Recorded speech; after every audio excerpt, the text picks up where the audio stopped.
mami dahil isa na akong doktor. Nakaka-proud naman. Umupo ka muna kasi pag-uusapan natin yan.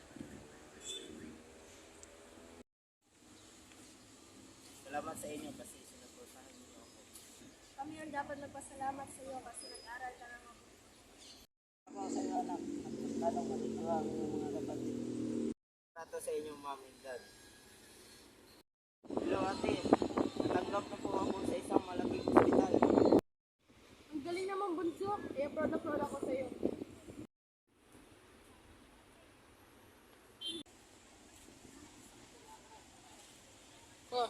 Hello Doc, Hello Dok, kamusta? okay lang naman. Mabuti naman. I-invite sana kita sa bachelor party. Ngayon Doc kasi papatigan ko si Daddy. Yes, kawanak, hindi ka masasama sa party ng mga kaibigan mo.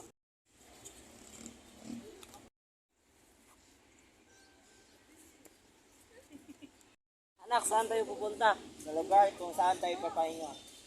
Anong ginagawa mo, Itay? Talagay ako ng sanga sa daan para pagbalik mo hindi ka maliligaw.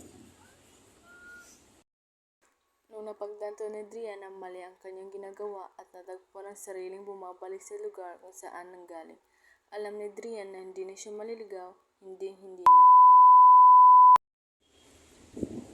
Umupo ka muna kasi pag-uusapan natin yan! Pugawa. Laki uwigyat.